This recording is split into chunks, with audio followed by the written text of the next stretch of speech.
Bom dia a todos e todas. Depois desse baita relato, né, da Orley, da Jurema e da Carla, dessa peleia toda que foi a Zona Sul, acho que é difícil traduzir em palavras, né, todo esse processo, que estão completando quase 10 anos aí, de muita noite em claro, de muito estresse, de muita luta, de muita construção. O MTST, em Porto Alegre, ele surge muito desse processo aí, da luta do Morro Santa Teresa, depois da luta do Comitê Popular da Copa, né, enfrentando ali todas as remoções e as violências que as famílias do Cristal sofreram. Daí, a partir de uma articulação nacional, lá em 2014, a gente se nacionaliza também aqui no Rio Grande do Sul. Então, em 2015, surge o MTST no Rio Grande do Sul. A gente é um movimento nacional, né? Estamos em 14 estados já, mais fortemente em São Paulo, que surgiu lá em Campinas, no Ceará, no Distrito Federal, Rio de Janeiro. Então, aqui nós estamos começando essa caminhada, né? Estamos indo para o 4º ano. E aqui, eu vou dar um breve relato, né, da nossa trajetória aqui. Depois, o pessoal trouxe a Zona Sul, né, como frente de batalha. E hoje em dia a disputa está se dando na Zona Norte, pelo menos a partir da nossa perspectiva, né? A gente está na Zona Norte e está bem complicada a situação lá, né? Tá andando ainda, mas acho que nós estamos num contexto político nacional, né, estadual e municipal muito mais difícil, talvez, do que a gente tinha ali há 10 anos atrás, há 5 anos atrás. Está bem mais complicado. Então, o MTST surge em Porto Alegre em 2015. A gente faz uma primeira ocupação lá no Morro Santana, que também agora está sofrendo ameaças de despejo lá no Alto da Colina, lá na Pedreira. A ocupação que surge lá é no terreno da Cruzeirinho. Já era uma área que está em disputa para ser gravada de AES, e a gente é despejado ilegalmente com 14 horas. Então, em 14 horas, a polícia vai e faz um despejo violento e ilegal. Depois disso, a gente segue acompanhando as lutas da DIC, né? Todo o processo de enfrentamento contrário à expansão do aeroporto, à custa da vida das famílias que construíram aquela região, e também com a Ocupação Progresso, que teve o despejo feito agora, dia 4 de setembro. Lá em 2016, junto com o pessoal da População em Situação de Rua, o MNPR, junto com o MLB, que na época estava ocupando a Lanceiros Negros, com o pessoal da DIG e da Progresso, a partir do silêncio, né, e da falta de vontade de diálogo da prefeitura, na época, que era o Marquesan, tinha assumido ele era vice-presidente, mas o Fortunato tinha se licenciado. A gente foi lá a partir de tentar uma negociação, né, e colocar as pautas na mesa. Eles deram de ombros, e esses 3 movimentos, essas comunidades, nós ocupamos o DEMAB por 28 dias. Então a gente ficou dentro do DEMAB, com o apoio dos técnicos, tentando colocar a pauta, né, das comunidades na mesa do diretor, na mesa do prefeito. E aconteceu o que tem acontecido. Acho que muitas portas, né, elas nem se abrem. Passaram-se 28 dias, e a partir do judiciário, que constrangeu a prefeitura a tirar uma série de agendas, né, para dar conta das pautas, a gente desocupou o DEMAB. Mas então ali ficou bem claro que Porto Alegre não tem uma política habitacional. Não tem. Não tem um plano estruturado para dar conta da regularização fundiária, da construção de produzir moradia para as mais de 600 ocupações ou áreas irregulares da cidade. Então é muita gente. E não tendo essa política habitacional, o que a gente vê é a cidade se desenvolvendo, né? A Orley falou, né? A Orley e a Jama falaram que está na mão das grandes empreiteiras, né? Tipo, é a Melnick, é a Maiojama, são os shoppings construindo cidade, e construindo cidade nas áreas que vão se valorizando.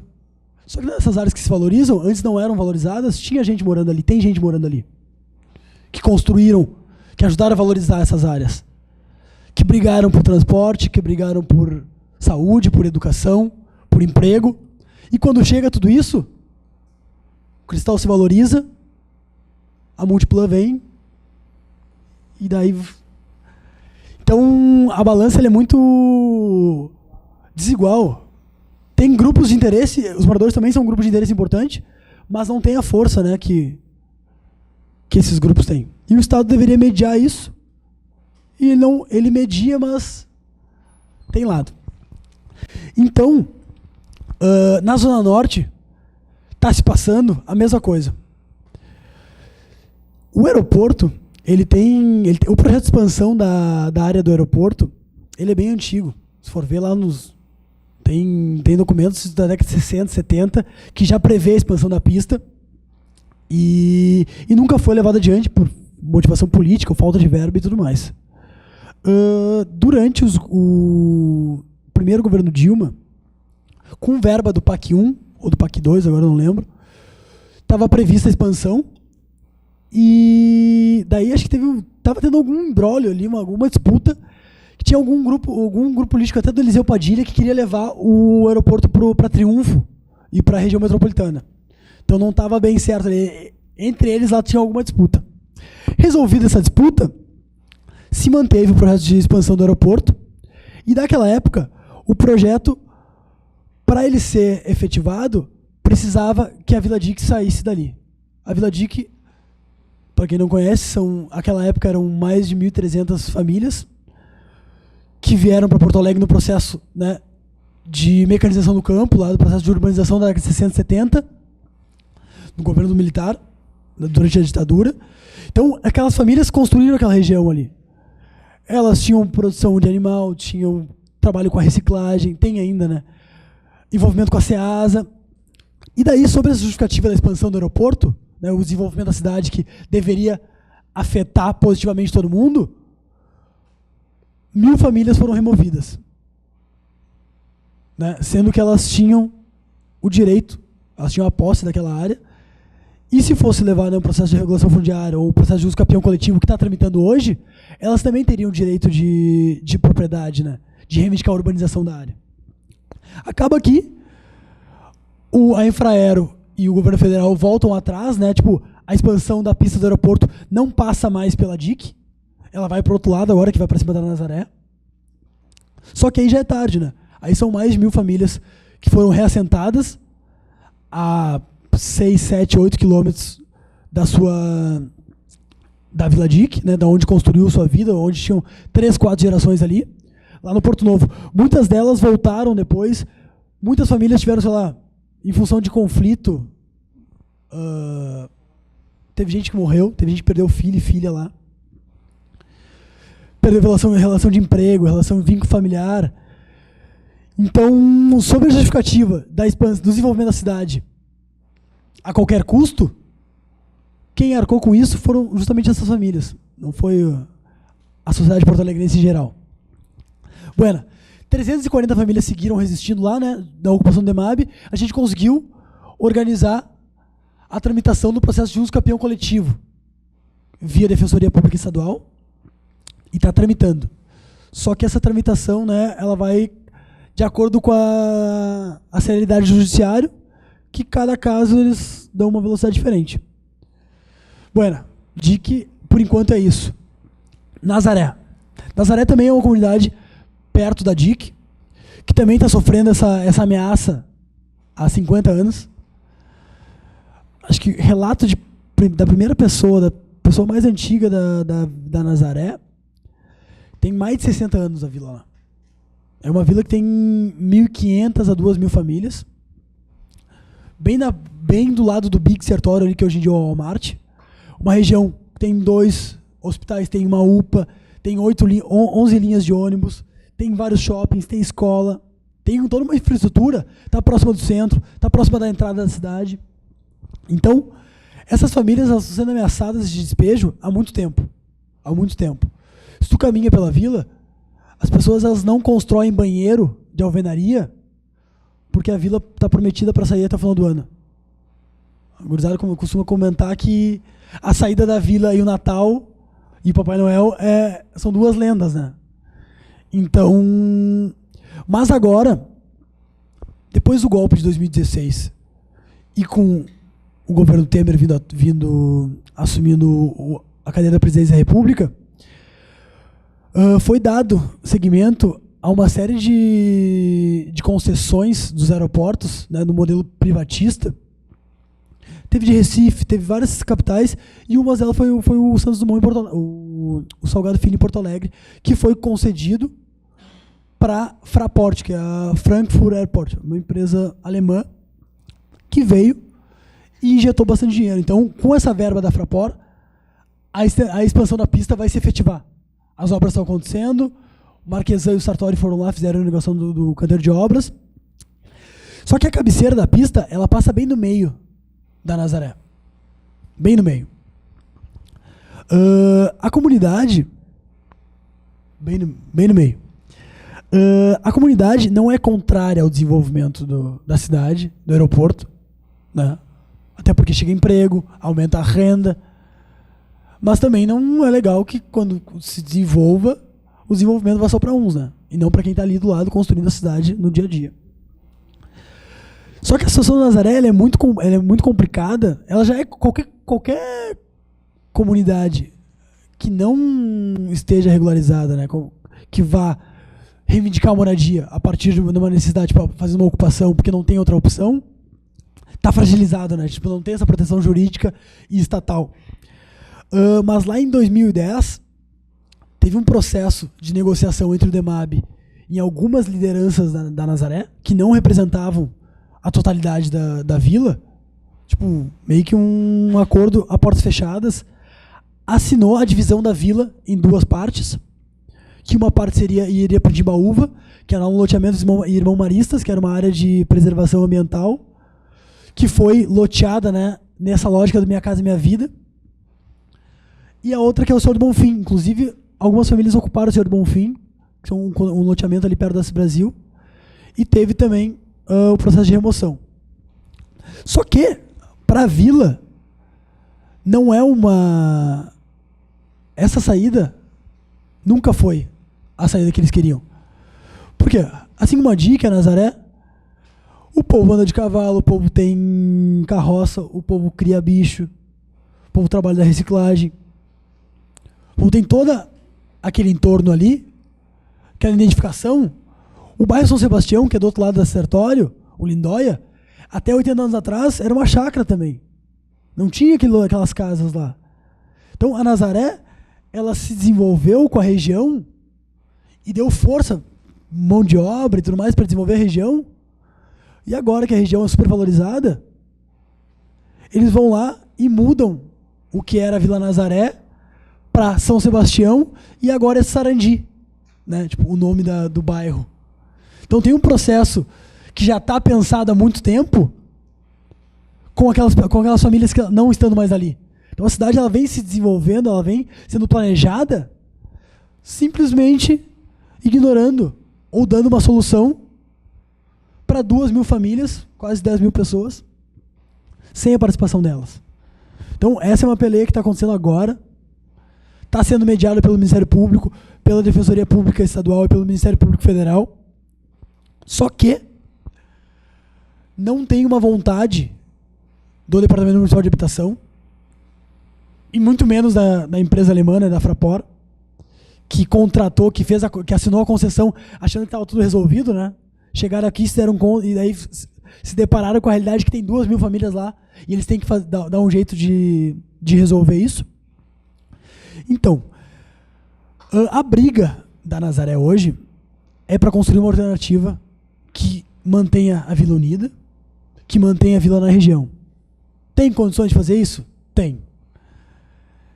Logo atrás da Nazaré, e é lá onde há um ano e um mês atrás surgiu a ocupação Povo Sem Medo de Porto Alegre, uma ocupação do MTST, a segunda ocupação nossa aqui, que foi justamente, essa ocupação ela foi organizada com as famílias da Nazaré, que estavam fora do cadastro feito lá há 10 anos atrás do DEMAB, algumas famílias da DIC, algumas famílias do entorno da Zona Norte que não tinham moradia, ou que comprometiam 50% da renda com aluguel, ou que moravam de favor, com habitação.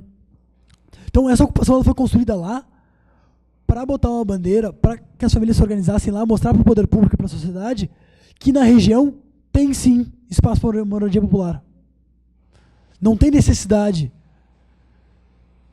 de reassentar essas famílias, dividir essa comunidade, sendo que na região tem área. Então, principalmente, não é uma região que não tem infraestrutura. A Severo Dúlios está sendo expandida para lá. A promessa é que até 2019, 2020, o resto da Severo Dúlios ali, que é em torno de 1 quilômetro, não sei se chega a 1 quilômetro, vai ser terminado. Então, aquela região lá, o que antes era só a RP3, hoje em dia a Nazaré ela é cortada pela RP2 e a RP3. Então, de fato, a Nazaré não está mais enquanto Nazaré para a cidade, para quem planeja a cidade, para quem discute, para quem executa isso. Então, acho que na RP2 está lá que é uma área de desenvolvimento logístico industrial que não prevê moradia, né? Inclusive, esse é um dos argumentos do município. Além disso, as áreas de trás lá, elas são áreas que estão um pouco abaixo, são áreas de alagamento, né, do Rio Gravataí, que também do quesito ambiental, do ponto de vista ambiental, não poderiam ser ocupadas, ser urbanizadas, mas a realidade é que elas já são urbanizadas, todo um complexo logístico em torno do aeroporto está ali. E há 4 ou 5 semanas atrás, foi apresentado no CMDUA um projeto de um condomínio de classe média alta, que acho que prevê 40 mil pessoas, então deve ser umas 10 mil unidades habitacionais, na região, a 500 metros da Vila Dique. Então, o município, ele se coloca, né, a partir, tentando sensibilizar as famílias de que elas estão numa condição precária, e de fato é precária mesmo, né? Assim como todas as outras comunidades irregulares, assim como no Cristal, todas as regiões, a água não chega direito, a luz não chega direito. E não é por falta de vontade de pagar a luz, de pagar a água das famílias. É porque a própria CE e o DEMAI, eles cortam esse serviço, né, de maneira formal, porque isso é comprovante de residência, né? Isso é uma forma de comprovar o vínculo, a posse da área. Isso dificulta o processo de quem está por trás da máquina do DEMAB, ou da máquina, né, que define essas coisas. Então, na Nazaré é isso. As pessoas tinham um posto de saúde lá dentro, o posto de saúde foi tirado lá dentro, as pessoas tinham uma escola lá dentro, a escola foi tirada lá de dentro. Várias famílias tinham luz formalizada, a CE simplesmente não resolve mais problema, né?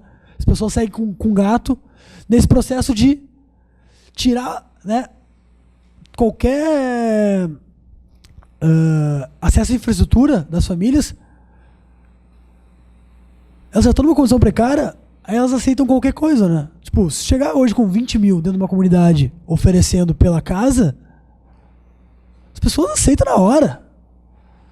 Só que quanto é que vale o metro quadrado ali na Icaraí ali? 29 mil, 30 mil reais só o metro quadrado. Mais área construída pra cima, e aí? Lá do lado do aeroporto, aquela beira da Sertório vale quanto? Então, esse cálculo não é feito. E é feito com muito custo a partir das comunidades, né, a partir dos territórios. Então, acho que Porto Alegre está vivendo muitos anos de muita resistência e o poder público, né, tentando se colocar como mediador, mas de fato mediando para um lado. E a gente está sempre, né, resistindo, enfrentando os despejos, né, tentando garantir que os direitos das famílias sejam preservados, né?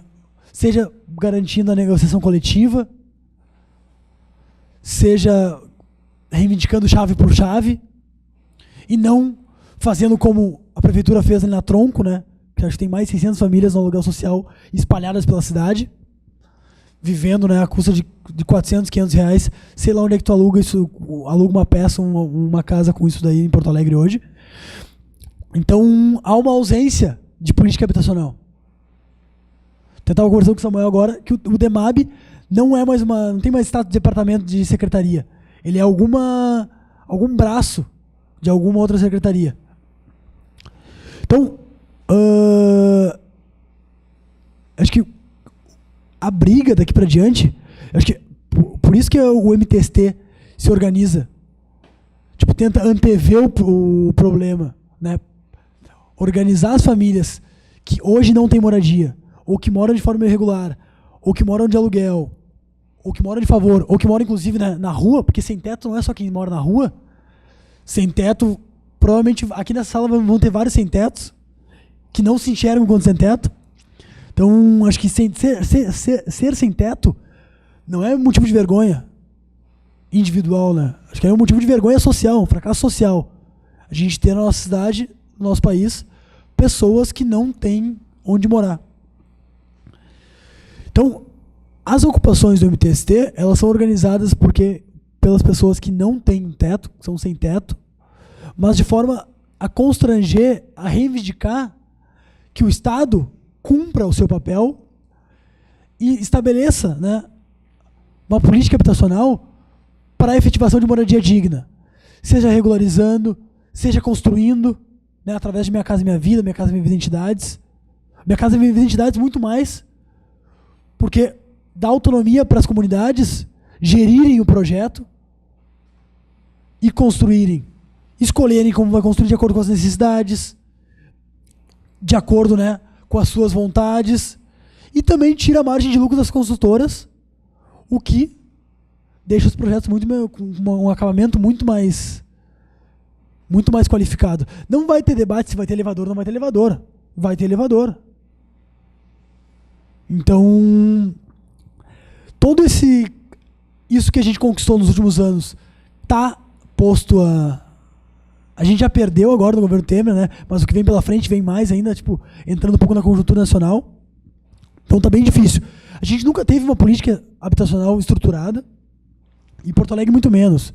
O que o Departamento Municipal de Habitação ele faz, e acho que quando a gente esteve ocupando o DEMAB, essas denúncias elas vinham assim diariamente, e aquele portão virou quase que um muro das lamentações, é que as únicas duas políticas habitacionais que Porto Alegre tem hoje, uma é a política da patrola, e outra é o aluguel social, que o aluguel social funciona mais como mecanismo, né, de coerção das famílias, tanto para voto, que é um mecanismo de cabresto eleitoral, como para corrupção.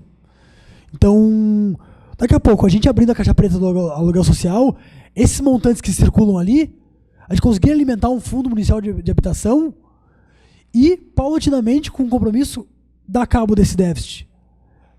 Regularizar essas comunidades. Agora tem a nova lei do REURB, né? Que é um mecanismo simplificado, fácil, a prefeitura pode dar, regularizar a posse das áreas, só que esbarra na verba, né? No orçamento. E tanto a prefeitura quanto o governo do estado e o governo federal, esse é o argumento máximo, né? Não tem orçamento, não tem verba, não tem margem para isso. Então, como é que a gente consegue construir alternativas para isso?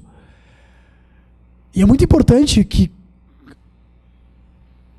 quem vai estar construindo política pública, quem vai estar executando isso, no caso, né, arquitetos e urbanistas, estejam a par dessas dificuldades todas, para a gente estar conseguindo dialogar. E claro que sozinho, vocês não vão dar conta disso. Acho que nenhum processo, seja por moradia, seja por direitos, ele foi feito sem mobilização popular.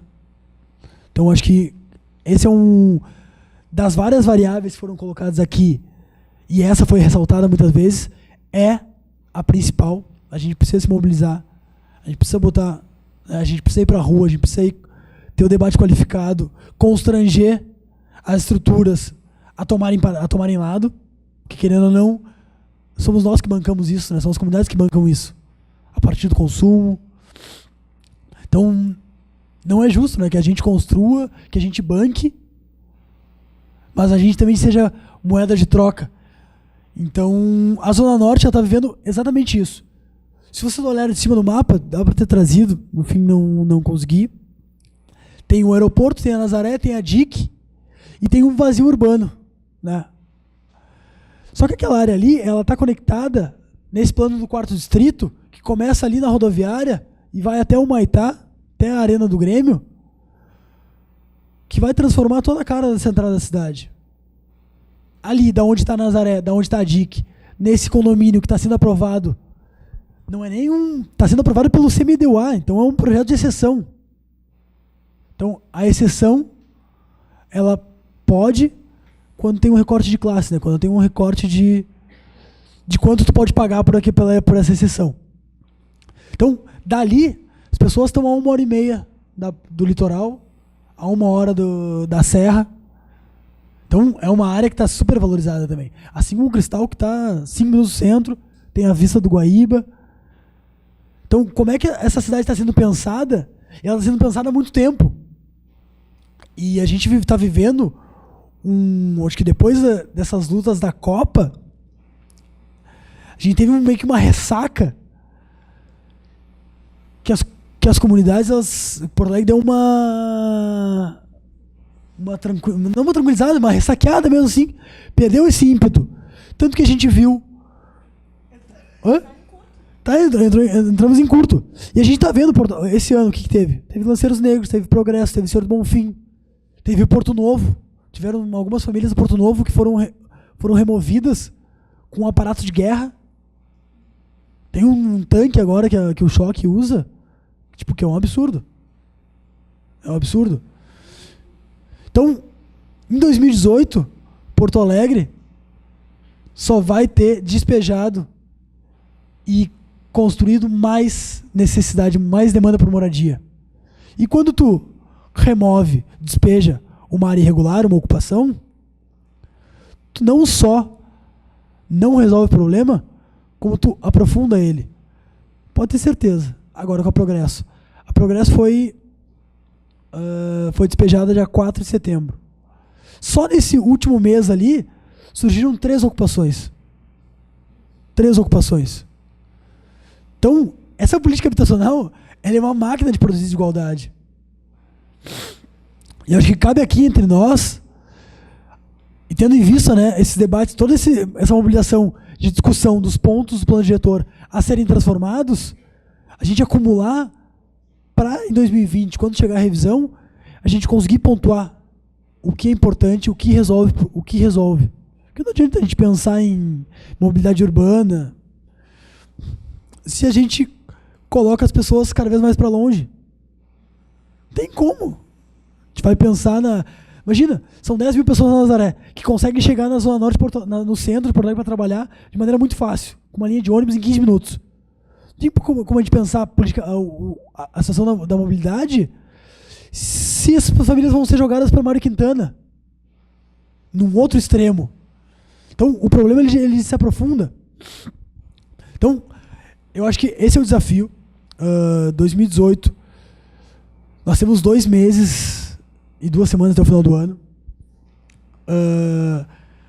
Apesar de ter uma mesa de negociação formal com os Ministérios Públicos Estadual e Federal e a Defensoria Pública do Estado, com a empresa alemã e com a Prefeitura, para o DEMAB, está tudo resolvido. A situação da Nazaré. As famílias vão para Timbaúva, outras vão para Senhor do Bonfim, e quem não está ali no cadastro, né, que foi feito em 2010, vai para uma indenização, vai para um bônus de moradia, de alguma forma. Então, para eles está resolvido. Teve uma audiência pública, porque é isso, eles usavam o argumento de que a associação de moradores não era legítima, não representava a voz da comunidade. Que as pessoas queriam sim ir para o Timbaúva. E que quem não quisesse não precisava ir para o Timbaúva. Aí teve uma audiência pública no colégio próximo da vila, que foram, sei lá, 600, 700 pessoas da vila lá, e tava o Mário Marquesão, o diretor do DEMAB, tava todos os órgãos lá, inclusive a advogada da Fraport, e lá eles viram que a comunidade não quer ser dividida, que a comunidade quer permanecer na região. Teve uma demonstração de força ali, e eles se obrigaram a dizer, não, peraí, ninguém vai ser obrigado a ir para Timbaúva. Isso é uma fala, tem até uma série que a gente gravou e está no YouTube, que as famílias não são obrigadas a ir para Timbaúva. Nós iremos construir uma terceira opção com as famílias. Só que isso se passaram 4 meses, não teve uma nova reunião de mediação, e nesse interim, as obras do aeroporto de expansão estão andando a toque de caixa. Teve agora, não sei se vocês viram, saiu no site da prefeitura e no Gaúcha ZH, um acordo de cooperação entre a prefeitura e o aeroporto, dando um cronograma de reassentamento a partir de novembro. Então, entre novembro e janeiro de 2019, não só a Nazaré, como também a Vila Dique, que já não tem mais nada a ver com o aeroporto, e as famílias estão tramitando o processo de uso campeão coletivo, estão nessa política de cidade do município. As da ponte também estão nessa daí, né? Então está acontecendo, não tem? Mesmo que não tenha uma justificativa do investimento público, no caso da DIC, tem uma motivação política por trás que a gente não consegue reverter. Não adianta. O Demarb, ele tá funcionando operando numa lógica que, independente, se eles tiverem um argumento, né, de investimento federal, é mais fácil. Eles têm a verba da Caixa para Minha Casa Minha Vida Entidades, Minha Casa Minha Vida e tudo mais. Agora, se eles não têm, eles dão outro jeito. Vão lá, negociam individualmente, cooptam as famílias. Chegaram a ter o descalabro de falar para as famílias da DIC que quisessem ir para o Porto Novo, que elas teriam que, por conta própria, demolir suas casas. Teve família que demoliu suas casas. Daí, chamamos uma reunião, né, tipo, com a defensoria e tudo mais, a articulação, inclusive representantes da Caixa Econômica Federal, e apresentamos a denúncia, e a Caixa disse, opa, peraí, pra mim não interessa esse negócio aí, no contrato não tem nada disso. Aí tinha que ver a cara dos diretores do EMAB, né? Então, a forma de operacionalização dessa política, ela é muito, muito violenta. E acho que cabe a gente ficar atento a isso, a criar mecanismos, ou a regulamentar os mecanismos que já existem, que já estão previstos no Estatuto das Cidades, nos planos diretores, que não são ainda. Isso aqui é muito difícil, né? Se fosse só por vontade política, fosse de interesse, já teria sido feito. Então, eu acho que a gente precisa construir novamente esse grau de mobilização popular em Porto Alegre, que alguns anos atrás teve, e sempre teve, né? Porto Alegre tem um histórico de luta. Essa necessidade de moradia não é algo recente, né? A população porto-alegrense, as comunidades, elas constroem a sua política habitacional no cotidiano, dando funcionalidade para os vazios urbanos que estão ali só esperando receber investimento, infraestrutura, para depois entrar nesse circuito da especulação imobiliária. Então é isso, a Nazaré está posta a perigo, são quase 2.000 famílias que entre novembro e janeiro estão prometidas de serem removidas. Claro que essa remoção vai ser em partes, né? A parte que pega a cabeceira da pista é a parte mais desenvolvida, é a parte da frente da vila. Então, saindo dessa parte, quem está para trás já era. Já é esquecida hoje em dia, vai ser mais esquecida ainda. Se as pessoas já não acreditam que a vila pode ser urbanizada, agora imagina sem essa frente, né? Então é isso, está sendo construída a partir da articulação com o IAB, com o MP, com a defensoria e tudo mais. Toda uma terceira via, né, uma opção que a vila queira, que é uma área atrás da Nazaré. Só que é isso, a gente vai precisar do apoio, a gente vai precisar da mobilização popular, a gente vai precisar que essa pauta chegue com força. Acho que agora até semana que vem, o segundo turno, nada vai acontecer, né? Tudo que vem na mídia não aparece, mas a partir disso, acho que é importante. E gostaria de saudar, já finalmente abrir pro papo, saudar a iniciativa, né, tipo, da Faculdade de Arquitetura da URGS.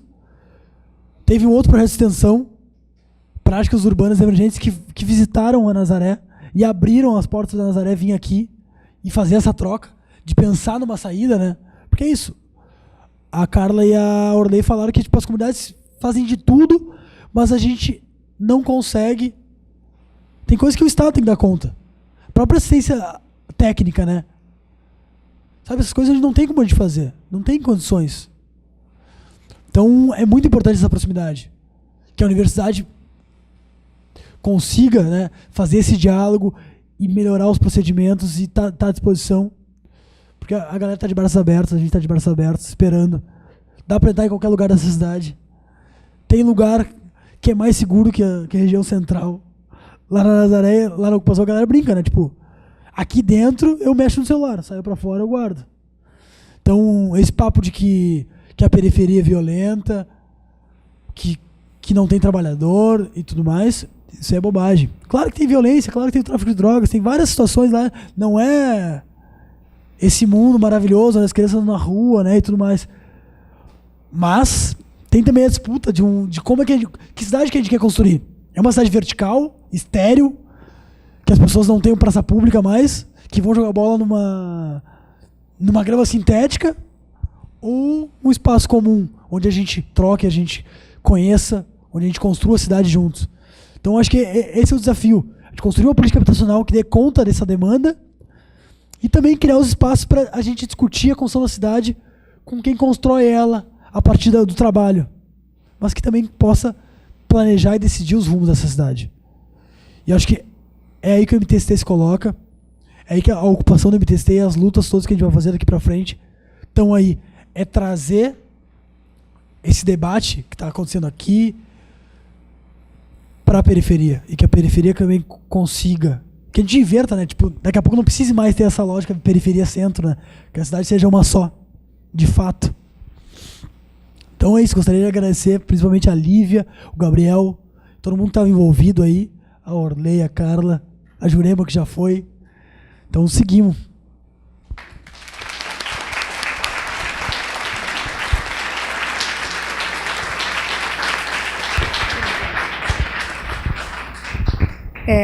Eu acho que essas falas maravilhosas que a gente teve, essa linda fala esclarecedora do Eduardo para nos mostrar a realidade de mais um espaço da cidade, acho que a gente pode olhar sob um guarda-chuva um pouco maior, que é da responsabilidade do Estado. Na verdade, o Estado, os Estados nacionais, eles têm a responsabilidade de fazer girar o sistema, de organizar o sistema. O sistema sob o qual a gente vive é o sistema capitalista, que significa que as pessoas têm que ir ao mercado. E para ir ao mercado, as pessoas têm que ter trabalho. Se nós temos um Estado que não consegue garantir pleno trabalho para que as pessoas vão ao mercado e, nesse mercado, acessem a sua habitação, a luta que os três estão mostrando aqui para nós é uma luta que não é nenhum absurdo, mas é, no mínimo, a responsabilidade do Estado garantir a moradia das pessoas. Garantir o espaço pelo simples fato de que um corpo ocupa um lugar no espaço. É uma questão de física, se não fosse uma questão política. É responsabilidade do Estado garantir o sistema. Vou dizer de novo. O Estado deveria ser responsável por garantir emprego para que as pessoas possam garantir o sistema. Como é que o sistema se mantém? Se mantém pelo mercado. Então as pessoas têm que poder ir ao mercado comprar habitação. Se o Estado não garante isso, ao menos garantir a habitação o Estado tem que fazer. Então, quando as pessoas reivindicam a habitação, elas não estão pedindo, elas estão apontando ao Estado a sua irresponsabilidade. Então, eu quero agradecer muito a vocês e quero chamar a atenção aqui para nós, arquitetos, planejadores urbanos, geógrafos, a responsabilidade do planejamento em pensar a cidade, a materialidade, como a representação da sociedade. As pessoas que estão reivindicando habitação, que estão sendo expulsas das áreas onde elas estão morando, dessas ocupações, nós temos responsabilidade sobre elas. Quando a gente pensa cidade, a gente está pensando essa parte da cidade que é uma representação social. Quando a gente não pensa essa parte da cidade, quando as escolas não dão bola para essa parte da cidade, que significa, no mínimo, 30% da população, nós estamos ignorando uma parte da sociedade. Do ponto de vista da nossa formação como arquitetos, isso é uma tragédia. Do ponto de vista das populações, é uma tragédia maior ainda. Então, eu acho que a fala de vocês nos traz um conhecimento, nos traz uma visão que a gente tem muita dificuldade de aprender dentro da Faculdade de Arquitetura, onde a gente trabalha com a cidade formal, a cidade que vai ao mercado. Mas nós temos uma população de 30% que não vai ao mercado habitacional. Eu acho que em cima disso a gente pode começar a nossa conversa aqui com essas pessoas que vieram nos trazer esse conhecimento.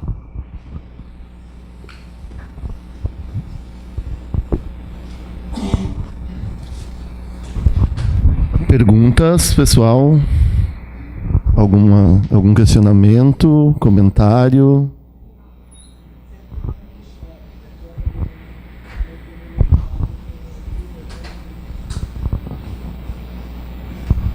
Tudo certo, tudo esclarecido?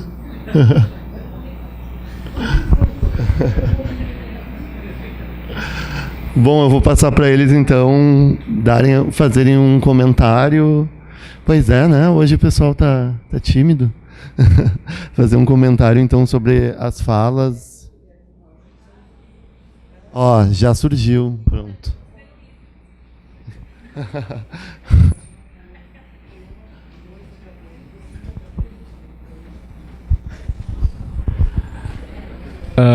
Eu sou Diego Lopes.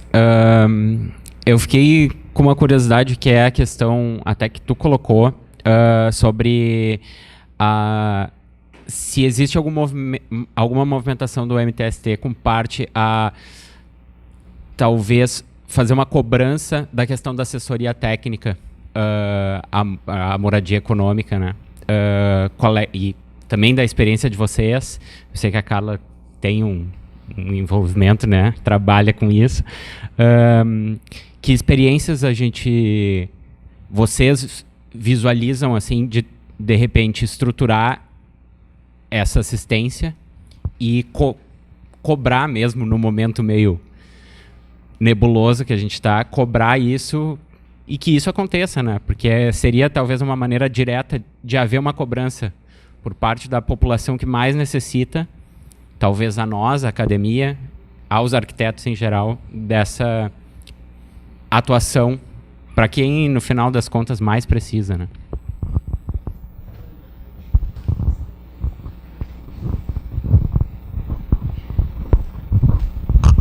Oi, eu acho que essa coisa foi na Nazaré, então, que teve esse problema inicial desse acordo com essa liderança, esse acordo que não é representativo, né? Eu acho que talvez vocês pudessem comentar, não só tu, mas todo mundo aí, até a Orley com a experiência da comunidade, que isso é bem comum, na verdade, assim, essa institucionalização da liderança, né? Como é que a gente vê isso, como é que a gente tem mecanismos estratégicos de proteção da comunidade, né, desse vínculo não, da representação perante as instituições públicas, de uma forma que isso não vire então uma coisa política, institucional, burocrática, porque quando é muito comum liderança vir a passar para o outro lado, assim, né? Então, assim, existe mas a gente vê muita briga interna em comunidade. Porque a gente, então, eu queria, justamente isso, comenta, porque eu sei que, assim, eu venho do Recife, né, e lá a gente também passa por isso, assim, quer dizer, eu sou daqui, mas eu trabalhei muito lá, e a gente tinha muito isso, assim, dentro mesmo do conselho da cidade, a gente não conseguia ter, às vezes a gente tinha lideranças importantíssimas, que estavam muito mais alinhadas à prefeitura do que as próprias comunidades, né? Então, assim, brigas seríssimas de ruptura das forças da comunidade. Então, como é que é esse caminho entre conseguir se fortalecer, mas se proteger ao mesmo tempo, né? E do sistema, né? Que é pensado para isso mesmo, né?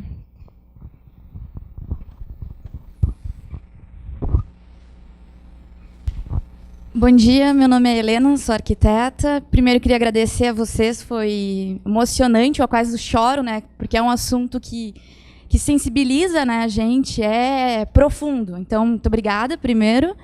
Eu queria saber em questão como é que funciona a questão da habitação, porque a gente sabe que em muitas cidades a gente tem moradias vagas, né? Em questão, se for ver em déficit habitacional, em como falta moradia para as pessoas, mas ao mesmo tempo a gente tem residências, tem lugares vagos que estão simplesmente esquecidos, são espaços públicos ou privados. Como é que é essa relação desses movimentos nesses espaços que estão sobrando na cidade, né? Pode ser na próxima. Não, claro. Na verdade, a minha não é uma pergunta. Eu sou Samuel, sou arquiteto. Não vou fazer uma pergunta, na verdade, a gente estava conversando no intervalo, então já... o que eu queria falar agora é só fazer um alerta para todo mundo, porque nos próximos meses agora a gente vai ter duas grandes discussões na cidade que as pessoas podem participar. O primeiro é do plano de mobilidade de Porto Alegre e o segundo é sobre a questão do plano diretor. Vão existir dentro das regiões de planejamento e tudo dentro de todas as regiões de Porto Alegre, vai existir esse debate. E, enfim, perguntando para o pessoal que está fazendo isso de dentro do plano de mobilidade, perguntando isso, enfim, não existe verba da prefeitura para divulgar esse tipo de debate. Apesar de que semana passada o Marquesan falou que 35 milhões vão para publicidade, mas não para essa publicidade, né? Então, tipo, só para vocês ficarem alertas, divulgarem isso, em breve isso deve acontecer e o máximo que a prefeitura vai fazer é colocar uma notinha dentro do próprio site, escondida em alguma aba lá. E, enfim, essa questão de habitação social, de mobilidade, que é super importante também, o pessoal que acaba sendo escanteado mesmo da sociedade, que vai lá pro Sarandi, o pessoal está no centro, vai para Sarandi, mudou toda a questão, vai ter que pegar ônibus, vai ter que pegar muito mais transporte para voltar, enfim, tem uma vida estruturada num lugar, vai ter que se reestruturar, vai aumentar isso, e acho que é super importante para o desenvolvimento da cidade e, enfim, só queria deixar esse alerta.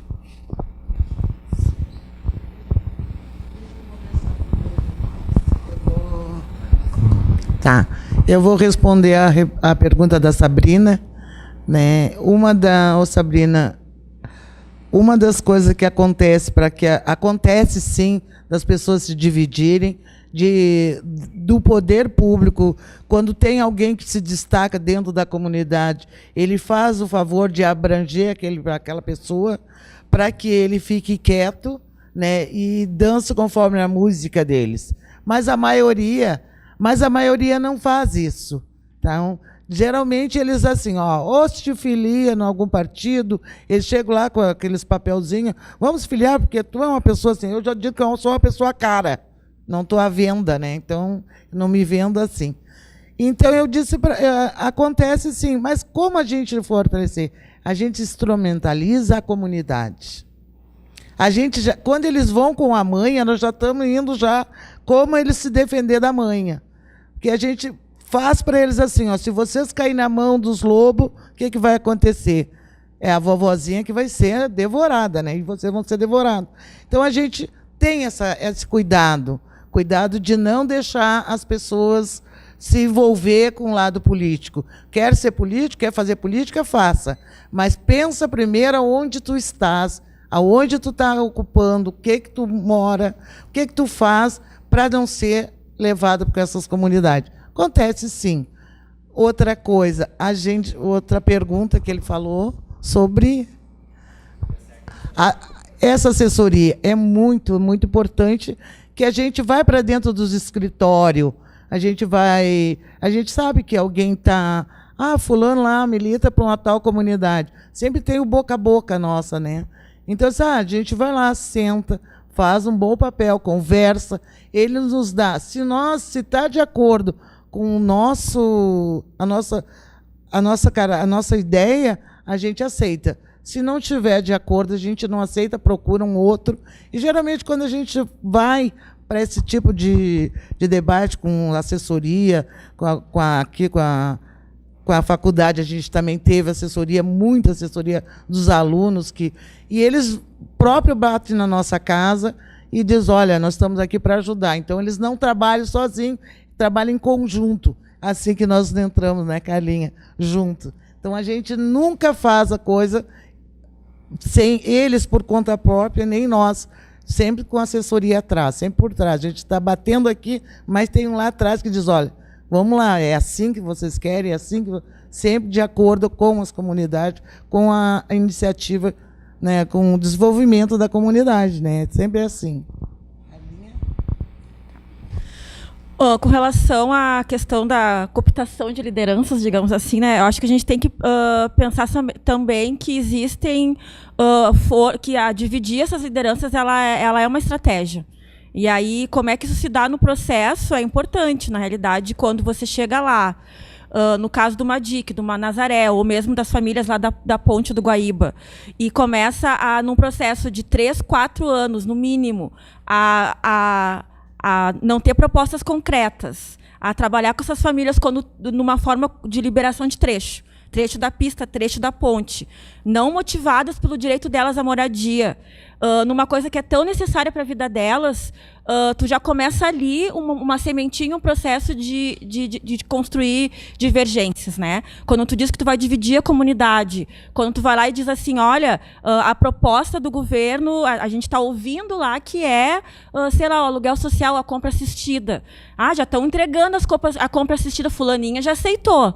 Né? E junto com isso tu vai lá ou tu tá dormindo e tá vendo aquele troço das estacas da ponte no teu ouvido lá, o pessoal das ilhas, né? E tá vendo que a ponte está chegando na tua casa e que tu ainda não tem uma resposta se tu vai receber se tu vai ir lá no assentamento, se tu vai ter uma compra assistida.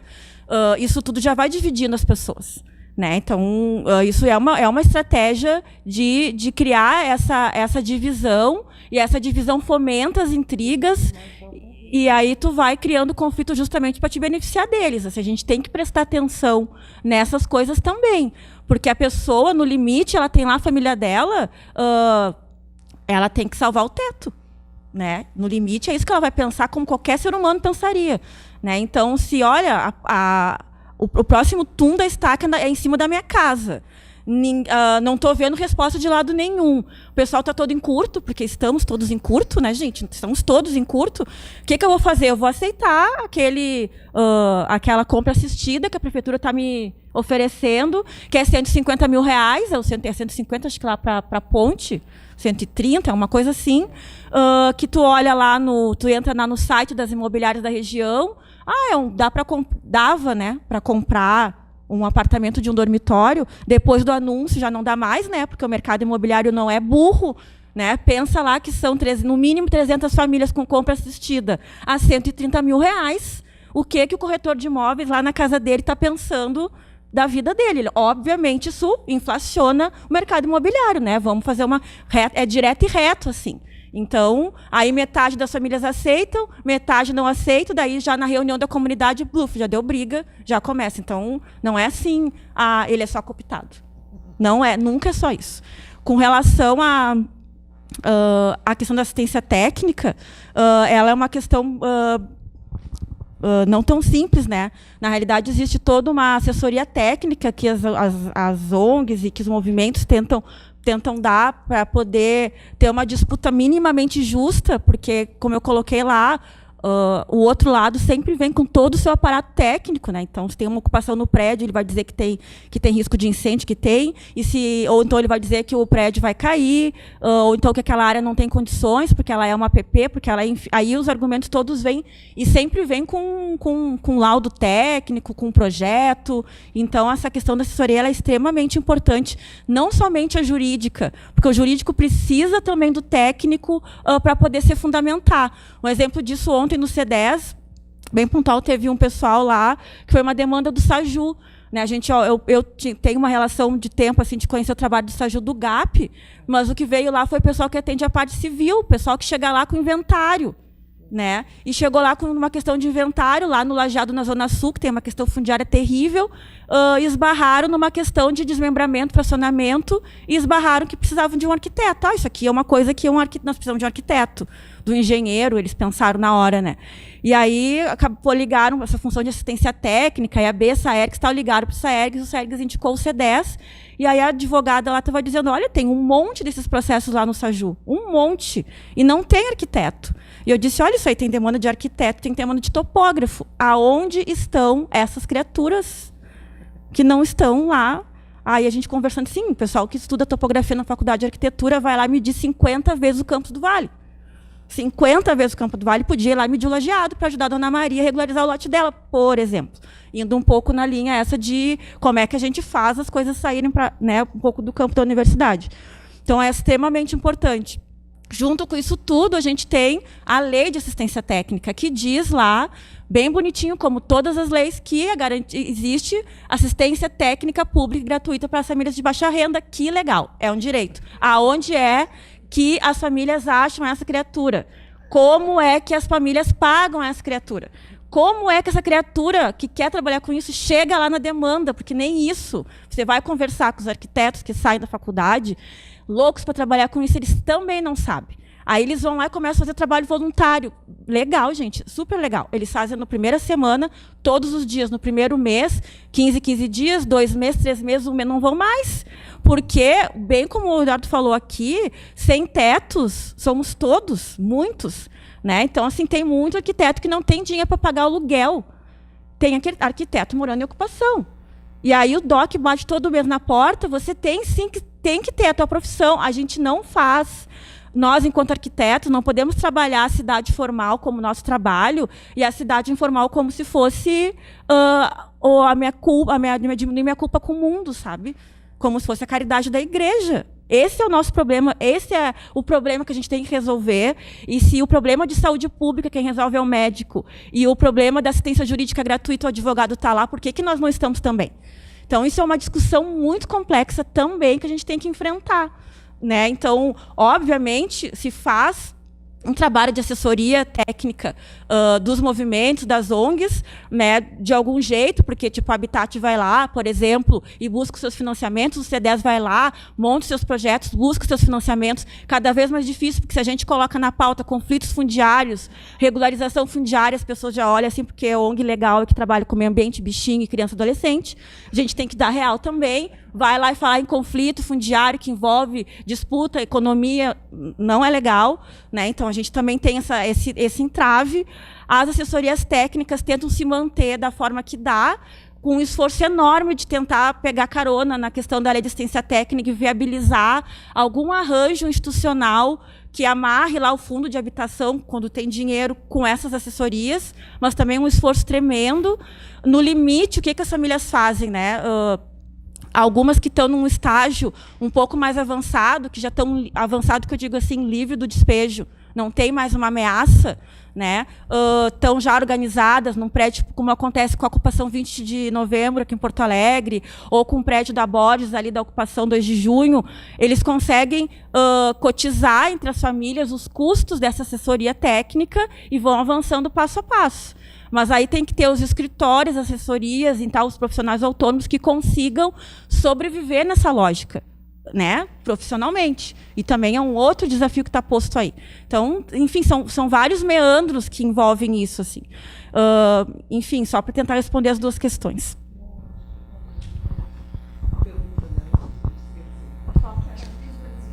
Dos vazios. Pode falar. Acho que as 3 perguntas, né, tipo, dá para tentar.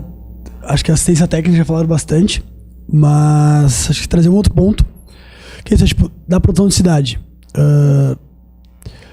As famílias que moram em ocupações em lotes irregulares, elas moram em determinada região, ou na Zona Norte, ou na Zona Sul, em qualquer lugar. A vida delas está lá, o trabalho está lá e tudo mais.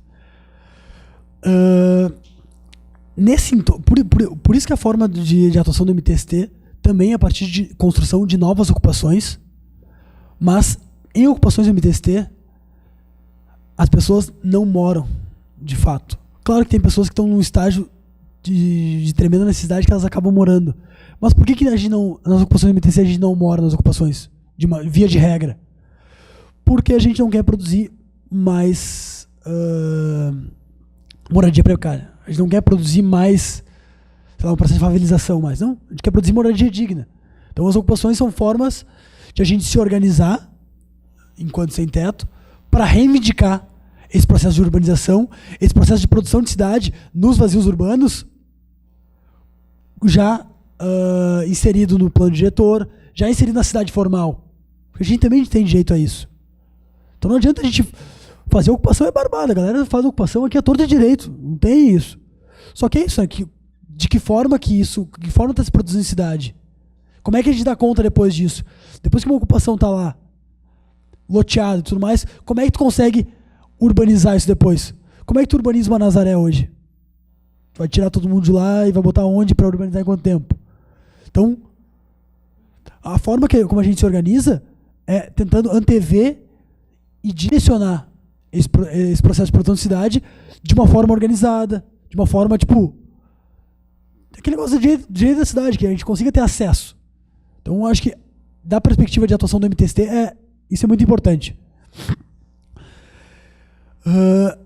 Aí, onde é que vem, né, tipo, nesse processo de ocupação, já indo para a assessoria técnica e para a questão das cooptações de liderança. Acho que isso é uma violência muito grande, né? Como é que o DEMAB, como é que o poder público vai negociar? Mano a mano, casa a casa. O DEMAB liga individualmente para as pessoas. O DEMAB não reconhece as associações de moradores.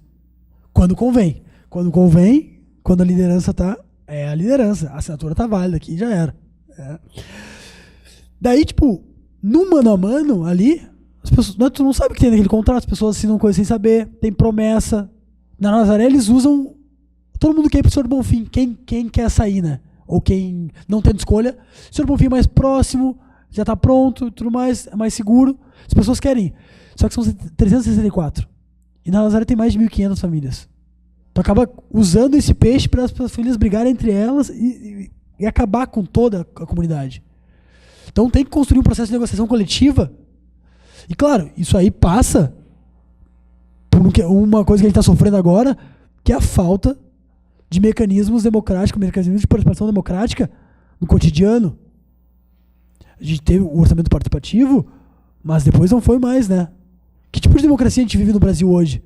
A gente não tem um processo comunitário democrático, que as pessoas debatam, assim, tem uma instituição. Não tem, as pessoas não querem participar tão distante, não tem como, não tem tempo. Depois de trabalhar 50 horas, como é que tu vai participar de uma reunião ainda, sabe? Para pensar a cidade.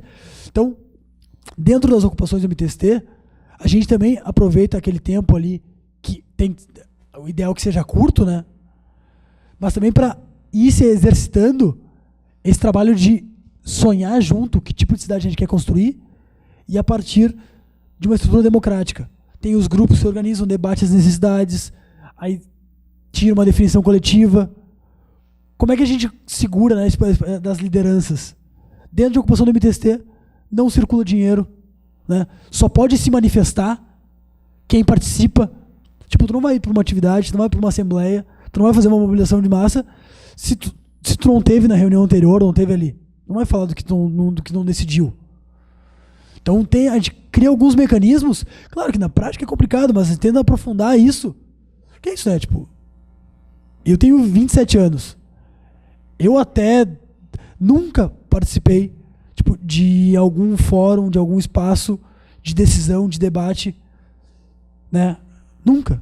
Não chegou. No máximo um Grêmio Estudantil lá que estava desativado e a galera brigava para ativar a duras penas. Então a democracia, a decisão tá longe da gente. E pega para nossa conjuntura, né, do pleito eleitoral agora, pega para a saúde, pega para tudo e pega para a moradia também. Então acho que esse esforço de retomar o engajamento, né, tipo, e construção desse espaço, aprofundamento desse espaço democrático, esse debate, seja os conselhos que já existem, seja o orçamento partidário, sabe, aprofundar e melhorar eles é imprescindível.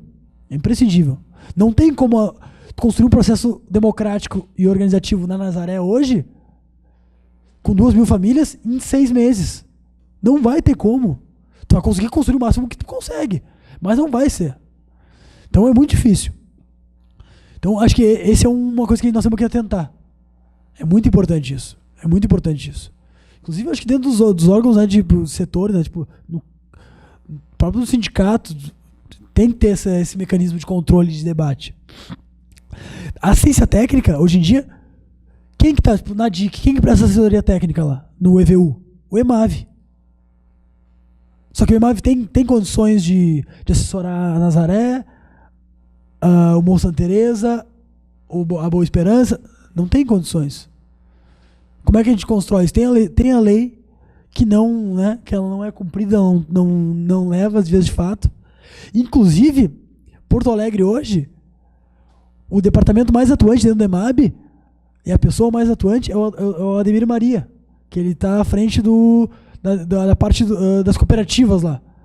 Que, na verdade, o DEMAB para assessoria para as pessoas construírem cooperativas, né, cotizar entre elas ali, e elas mesmo bancarem desde o projeto, desde a viabilização da cooperativa, os custos da cooperativa, a compra da área. Então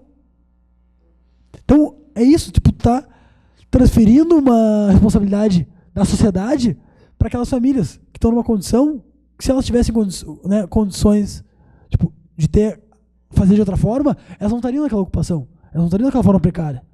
Então tu oferece a solução que nunca foi solução.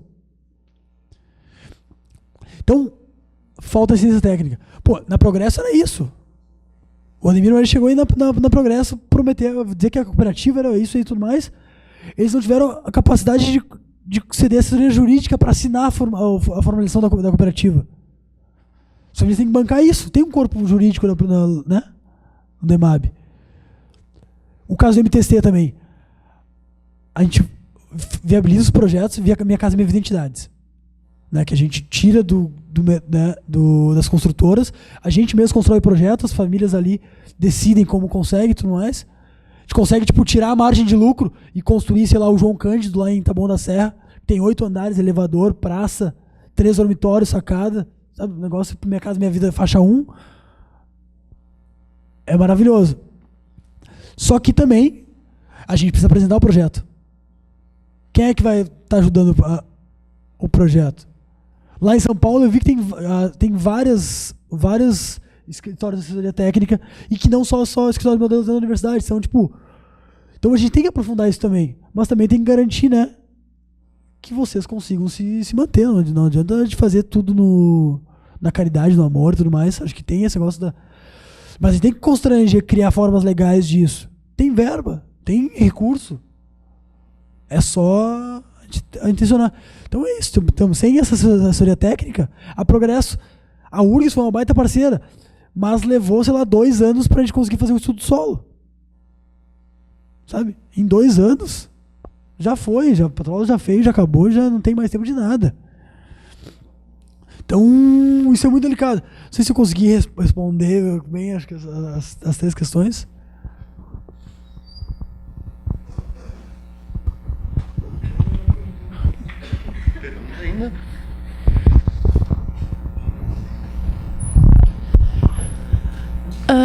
Falando da questão da faculdade, que tu até abordou agora um pouco mais no final, e a questão da participação dos alunos, é um assunto muito complexo que aborda várias áreas do direito, da questão da topografia e tudo mais, mas até onde nós, enquanto alunos, que claro, a gente também está lutando, a gente quer um estágio, ganhar um pouquinho para conseguir dar conta de tudo, mas até onde a gente pode ajudar, que nem antes tu comentou com a questão da criação da AES na Morro Santa Teresa.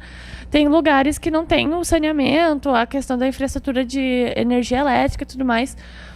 Até onde a gente pode ajudar, até onde a gente pode criar, digamos, um projeto para instalação da energia elétrica e levar isso para o meio público e ser aprovado, e daí só, tipo, ter a questão da efetivação, de colocar a energia elétrica no lugar, para não, digamos, não gerar aquela desculpa de a gente não tem tempo e a gente não tem dinheiro, o governo não tem dinheiro para fazer um projeto, para correr atrás. Até onde a gente pode ajudar as comunidades a correrem atrás, a terem os projetos com os escritórios modelos, e até onde a gente vai até com o pessoal do direito criar um grupo maior, interdisciplinar, porque não é só a gente, enquanto estudantes de arquitetura, a gente precisa de muitos outros estudantes de outras áreas. Então, até onde a gente consegue ajudar a correr atrás, enquanto tá essa bagunça que a gente vive há tanto tempo.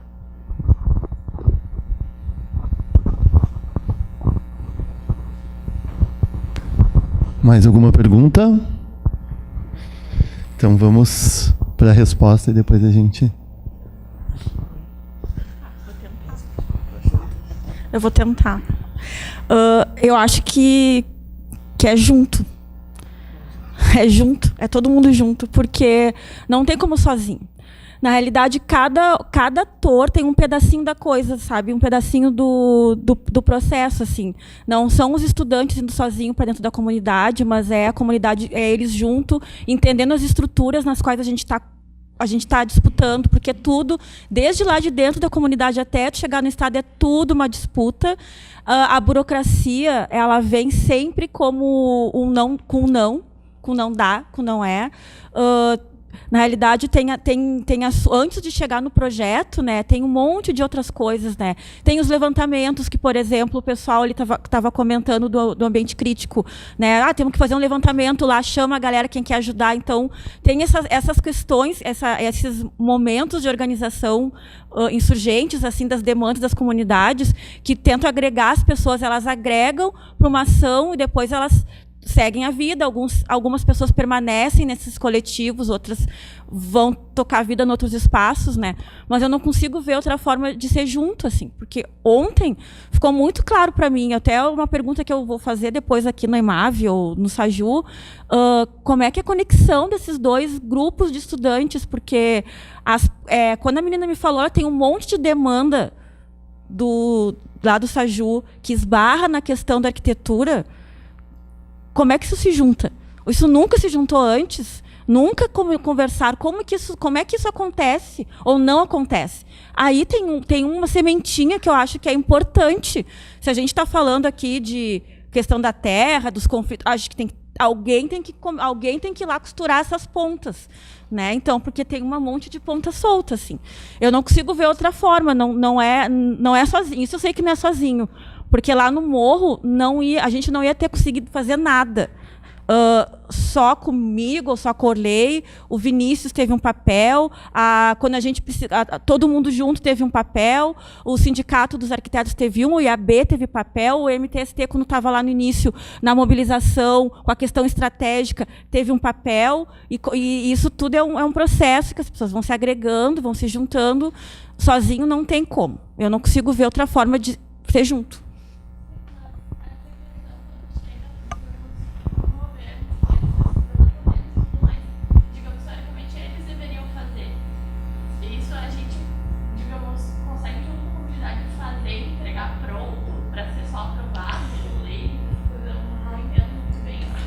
Eu acho que serve como instrumento para aquelas comunidades que estão na luta.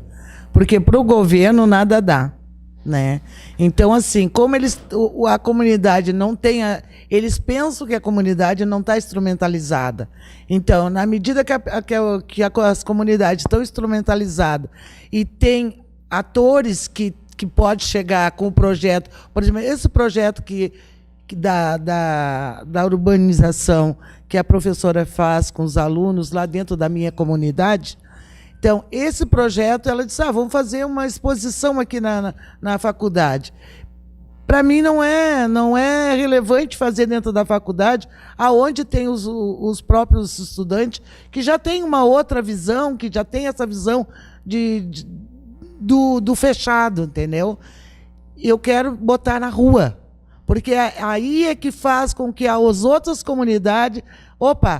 se lá, que é um lugar difícil, consegue, então, na minha comunidade, vai conseguir. É dar visibilidade para os trabalhos dos alunos, dar visibilidade que as faculdades podem muito bem se doar até para o próprio Estado, sendo que tem que ter licitações, né? Então, com essa licitação já barra.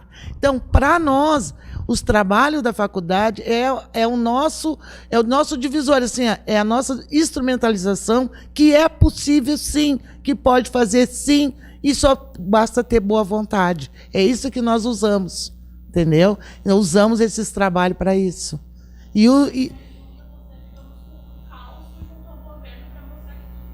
É possível, porque assim, os técnicos, dentro das repartições, a Carlinha sabe melhor que eu, que nas repartições assim, tem os técnicos específicos, mas a gente sempre está por subchefe.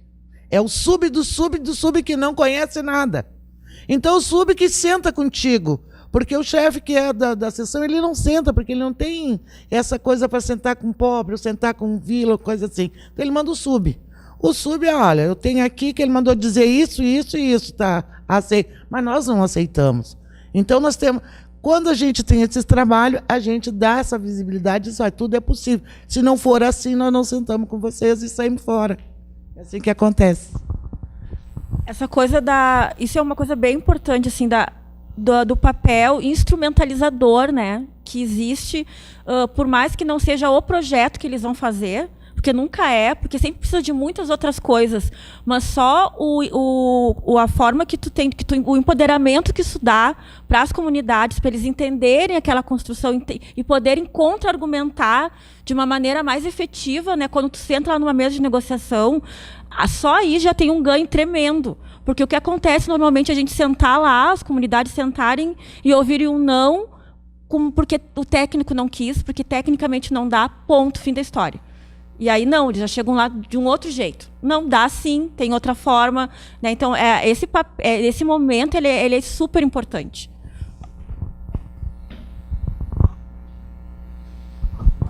Então, mais uma vez, muito obrigado por vocês terem disponibilizado aqui. Se tiver mais perguntas, bom, vamos fazer tu pode conversar pessoalmente. Obrigado, porque a gente já está adiantado no horário, a gente tem que fechar aqui, esse é o problema. Muito obrigado. Lembrando que essa semana, então, na quarta e na quinta, nós temos o Seminário das Indiferenças, e no próximo sábado, dia 27, a gente se encontra aqui novamente. Muito obrigado. Uma boa tarde para todos.